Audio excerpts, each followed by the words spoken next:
Hi, I'm Lizzie O'Halloran. I'm the founder of Help for Mums, and here we are at video 3. So the last in our 3-part calm parenting video series.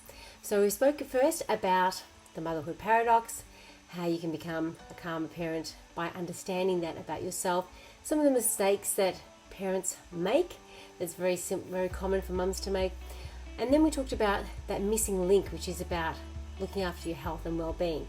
And now in this video we're going to talk about some calm parenting techniques that you can put into practice.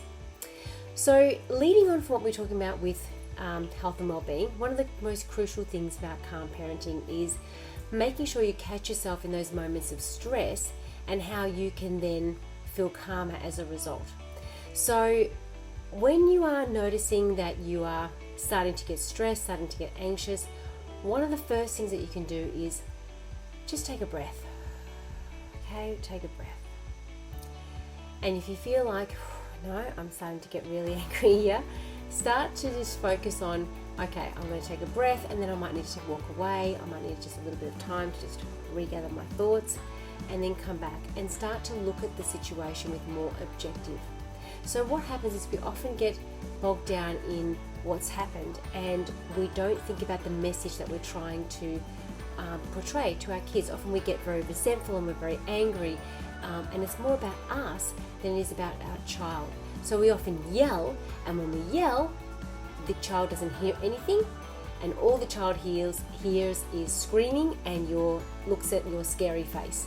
So it becomes intimidated by that, and then a change in behavior will only come out of fear rather than out of actually wanting to make a change. So we don't want to yell because our message gets diluted in the yelling. What we want to do is think about, what is the outcome that I want to achieve here? Once something's already done, what am I going to do about it? Is yelling going to change anything in this situation? So the only time I think yelling is appropriate is when your child is in immediate danger.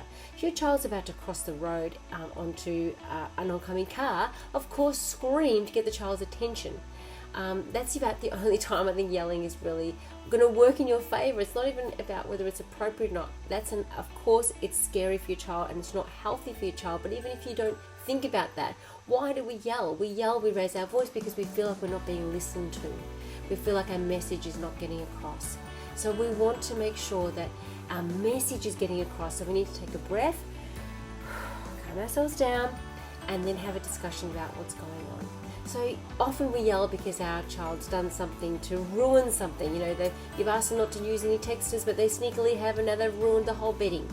Now what do? So is yelling going to change the bedding? Is yelling going to give you that bedding back? No, it's not. So we're venting out our frustrations rather than going, okay, this is a really disappointing situation. I'm just upset about this. What can I do about it? If your child's old enough and your child's got pocket money, for example, you could say, well, I'm really disappointed in this behavior because we had a discussion about it, and the consequence is going to be you're going to have to pay for it over time or something. So this comes back down to one of the main things that we need to think about with calm parenting is making sure we have very clear and consistent rules. So number one, when we catch ourselves in the moment of wanting to scream, we take a breath and we calm down.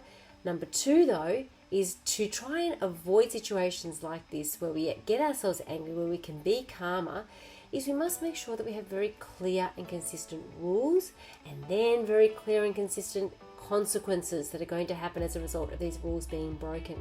So one of these might be, if I tell you to do something, if you go ahead and don't do it, or you do the opposite of what I asked you to do, then, or continue to do something that I asked you not to stop doing, then there's going to be a consequence. So we're very clear about what these rules are. And once your child understands these, then again, it's about the consequence. So you go into your child's room, your child's using the texters, you say, okay, I don't want you to use those texters on the bed. Your child responds and says, I don't, Mom, I promise I won't get anything on anything. Which, the chance of that is medium. Who knows what's going to happen? No matter how responsible your child is, the chance of them staying in their bedding is a chance that can happen. So you have to be clear about the rules. Okay, if you decide, even though I've asked you not to do this, and you decide that you're going to still use that texter, the consequence is going to be you're going to pay for that Duda cover, for example, for the next 5 weeks until it's paid off. So you're very clear about the rules. So when you do that and that texter happens, do not get upset with me when I then take your pocket money away. So we're very clear on it. With a smaller child, it could be something like, let's just say your child is being really rude on a continuous basis, and you can say, look, in this house we don't speak rudely to each other. If you speak rudely to me, I'm going to give you one warning, and if after that warning you still do the thing that I asked you not to do, then this week one of your special toys, I'm going to take it away and I'm going to hide it, and you're not going to get it for 1 week. And I don't care how much you cry and get upset about it and whatever, I'm going to do it very calmly. The toy's going away because you know what the rule is. Are you agreed on this rule? The child will have a conversation with you. Okay, that's it. You're very clear on this rule. Even if they don't like it, this is the rule of the house. Okay? And you can have rules for yourself. You can say, okay, if you catch me yelling, every time I yell, I've got to put $1 in this jar. And by the end of that, if that's full with dollars, or once it gets full with dollars, you can spend that money on some toys or whatever you want. So it's in your interest not to yell because you don't want to give away the $1, but also your children will be motivated to pick you up on it.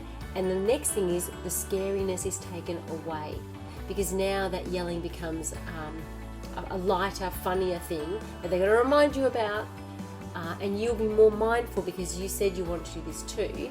You won't get offended when your child says, Mum, stop yelling at me. You go, oh, all right, you're right. Gotta give me that $1. Yeah, I shouldn't have done that. Or it can be more, it can be $2, $5, $10, whatever you decide. But again, it's a way of helping your children to help you to reduce the yelling. So there's a couple of things that you can do. So the rules are really important because they help you to behave in a particular way. They help your children to behave in a particular way. And there's clear and consistent consequences. And this is very important. You can't decide then on day 5 that you're exhausted and you can't be bothered and today you're not going to take the toy away because your child was rude. You're just going to go back to yelling. It doesn't work. It has to be very consistent rules over time. If you do this, this is what's going to happen. So breathing, really important. Calm yourself in the moment because you are human, and no matter how perfect you want to be, you will catch yourself at least feeling like you're about to yell. Then take a breath, remind myself, hang on a second, I want to focus on the outcome. What is it that I want to achieve in this situation? The yelling is diluting my message. Okay, so remind yourself, breathe, get yourself thinking clearly, and then ask yourself, what is it that I want to achieve here? What is the actual goal here that I'm trying to get out of this? Why am I yelling at my kid? What is it that I'm trying to get happen here? So it could be, I go into my kids' room and I've asked them 50,000 times to make the room tidy, or I've asked them to take their things out of the bathroom and I walk in and it's a big mess. I can't believe it, I've told you to do that, because you're so frustrated. Rather than that, take a breath, call your child in. Okay, remember how we talked about the bathroom being untidy? Oh, I'm going to do it later. No, if you don't do it later, remember the rule is if I come into the bathroom and it's like this, you don't get $10 pocket money this week, or whatever it is, something, or I don't take you to your friend's party or something. That's pretty extreme, but whatever the rule is for you guys, if it's something that you need to make a consequence a lot higher and a lot more significant to the child, that's fine, as long as you've spoken about it first and the child understands that this is going to be the consequence. It's really important for the child to understand that. You can give a warning if you want, but it's really important because by helping your child to understand, that way they will think about their behavior before they do it. And it shouldn't be, if you can avoid punishment doesn't work as well as reinforcement. So I will take something away is more powerful because that's something you love, more powerful than you're going to get some sort of punishment. The punishment, particularly if it's really hurtful, again can dilute the message, and it can make them become sneaky and not want to tell you what they've done. So you do have to be a bit careful about saying, okay, let's just be clear. The consequence is going to be something that you don't like. You're going to be annoyed about it, but it's not going to be something that's going to be, again, scary. Like for example, the consequence can't be if you do this, I'm going to really scream at you, or you're going to be in big trouble, or that doesn't work because, again, it's the fear. We want to get rid of the fear and want to be very fact-based. You do this, this is the consequence. Like I yell, I give $1. There's a consequence. The consequence is not emotional, it's just a fact. It's something that's going to happen. You do that, I take your toy away. You do that, I confiscate your computer for a day. You do that, we've got 1 hour less of screen time tonight. This is the rules. and you knew that before you engaged in that behavior, and then, hey, look, I'm so proud of you. So at the end of that, also very important, once you give it back, make a big deal about that. I'm so proud of you that you held out for that week, and you know what? You've been so good for this period of time. It's excellent. I imagine you're not going to do that again. Here's your computer back. Here's your iPad back. Here's your toy back.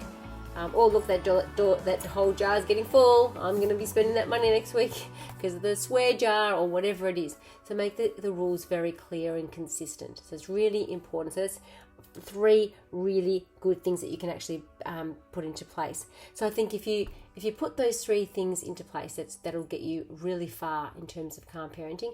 And one more sort of bonus one to think about is it's really important to get down to your child's level and to help them to feel heard. So, for example, if your child's having a tantrum or your child's in a really bad mood, if they're older in particular, it's really important to get down to that child's level and just to ask, you seem frustrated, or you're frustrated, or you're angry today, or what's going on today. Or so trying to get down to the child's level. If your child has a tantrum, screaming, crying, rather than, oh, please stop, you're annoying me, which is what can happen when you're agitated. Instead of responding like that, we can respond by saying, okay, what's going on? Tell me what's happening. You seem very emotional today. Are you tired? Are you sick? Are you wanting mummy's attention? And then you can have a conversation about, okay, look, I understand how you're feeling. Would you like to just sit next to me while I'm finishing this bit of work, and you can do drawing next to me so that I can focus on my work and you can focus on yours, so we can still be together, for example, if it's about attention. So sometimes you can't give them exactly what they want, but if you get down to their level, you can have a conversation about it. You can talk about what the compromise could be. You can talk about options. You can talk about, rewards. If you do this for half an hour, then I'll go for a walk with you, or to the park, or we'll play toys, or I'll help you with your homework, or whatever it'll be. As long as you're able to have a calm conversation, you now have mutual respect, and the child feels listened to, which is a critical thing, and you feel like, hey, we just had a really good conversation. It opens up communication, helps the child to feel more comfortable to talk to you. So we've spoken about quite a few different things that you can put into practice right now. Making sure that you breathe, making sure you focus on what is the outcome that I'm actually trying to achieve here, focusing on what are the rules, so that you can make a list of the rules that you want to put into place in your home and how you're going to make these effective without trying punishment if you can, and making it emotional using facts. And then finally getting down to your child's level and listening to them, really listening to what they're saying, how they're feeling. That will really hold you in good stead to have a very long-lasting, happy relationship. So we've touched on a number of things in calm parenting in these 3 workshops, but when we are wanting to make a change and really put these things into practice, that's where the calm parenting 10-step course really comes into play here. It's an excellent course. It's a lot of parents have gone through it and really found it beneficial to really solidify the things that we've talked about, actually start to put into practice step by step.